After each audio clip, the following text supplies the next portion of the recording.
Itu kalau punya kemampuan berarti dia normal gitu. Tapi Ya. kalau terjebak pada perasaan itu terus menerus, mendalam. Nah itu menjadi tidak sehat Oke, mentalnya. apa bedanya stres, depresi, terus Ya, jadi kalau levelnya kesehatan mental itu kan ada macam-macam ya.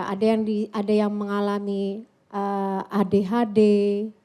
ADHD itu Attention Deficit Hyperactivity Disorder. Nah, ADHD itu bukan berarti dia itu mengalami gangguan mental dan tidak bisa disembuhkan ya. Karena gangguannya yang dialami ADHD itu adalah mereka itu gangguan perkembangan. Jadi ciri-cirinya kalau kamu, dan itu emang agak sedikit berbeda dengan gangguan mental ya.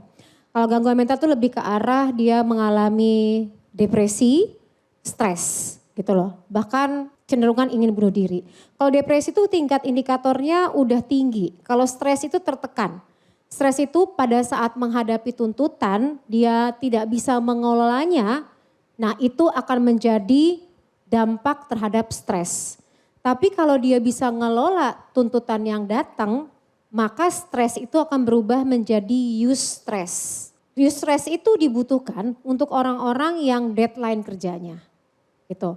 Kemudian ada lagi depresi. Depresi itu menangis tidak bisa berhenti 6 minggu.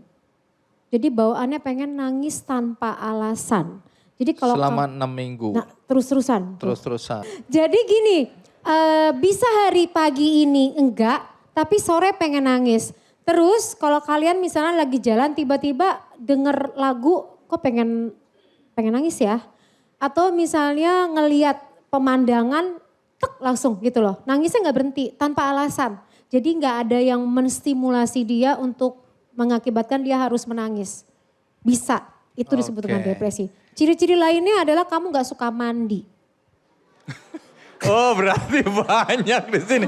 Kalau indikatornya atau ukurannya itu aku lihat separuh dari yang ada ini terindikasi. Terus kamu nggak mau keluar kamar. Kamu nggak suka nongkrong sama keluarga. Kamu sukanya di kamar aja. Terus ciri-ciri lainnya kamu underestimate dengan orang lain. Kamu suka overthinking yang berlebihan gitu loh. Nah itu jadi kayaknya bawaannya orang lain tuh salah. Nah seperti itu tuh. Nah kalau kamu bisa mengatasinya baik. Tapi kalau kamu nggak bisa mengelola hal tersebut. Maka larinya dari depresi itu ke gangguan mental yang lebih serius lagi. Gitu. Baik, sekarang penyebabnya. Apa saja penyebab anak-anak muda ini kemudian masuk ke level depresi bahkan gangguan mental yang lebih serius? Ya, dari hasil survei yang dilihat ya. Jadi aku ngeliat hasil survei itu paling tinggi di kampus itu perundungan. Nomor 2 itu karena masalah percintaan. Terus juga masalah tugas. Kemudian juga masalah ketidakpahaman terhadap diri sendiri untuk mengelola rasa yang datang. Ditambah, jadi rasa yang datang itu tuh gini loh. Kamu tahu nggak kalau kamu lagi marah? Kamu kenal nggak kalau kamu lagi sedih? Kalau kamu tahu kamu lagi marah, angka 0 sampai 10 di angka berapa marahmu? Kalau kamu di angka 9, apa yang harus kamu lakukan supaya turun? Nah, itu namanya kecerdasan mengelola mental kamu. Jadi kamu bagaimana bisa men-switch, menurunkan, menaikkan. Oh oke, berarti aku lagi sedih. Pada saat kamu sedih, apa yang harus kamu lakukan? Apakah bermain dengan anjingmu? Apakah kamu bicara dengan orang yang bisa kamu percaya? Apakah kamu dekat dengan hubungan dengan orang tua? Seberapa seringnya kamu dipeluk? Anak yang sering dipeluk oleh orang tuanya merasa secure atau fulfill love.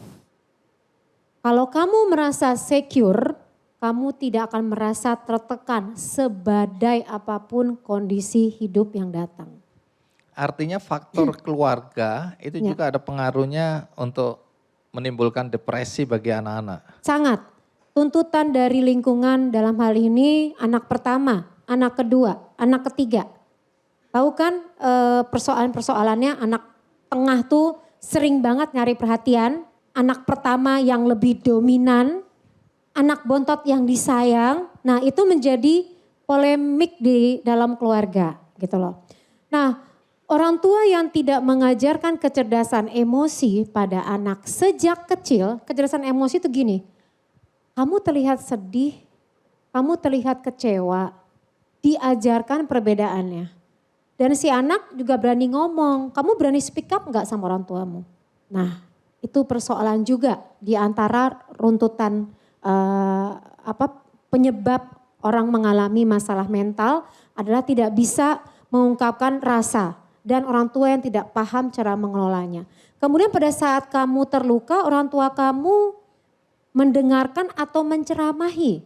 Beda, jadi gini, kalau kamu punya masalah, dengarkan dulu masalahmu, lalu keluarkan semua perasaanmu, baru kasih nasihat. Loh mereka belum jadi orang tua ini, belum jadi... Tapi mereka hubungan orang tuanya gimana? Atau begitu kamu speak up, udah deh kamu gak tahu apa-apa. Mama yang lebih ngerti. Papanya gimana papa? Papa kayaknya rata-rata jarang ya untuk. Jadi mama yang lebih berperan di rumah ya? Ya biasanya gitu ya.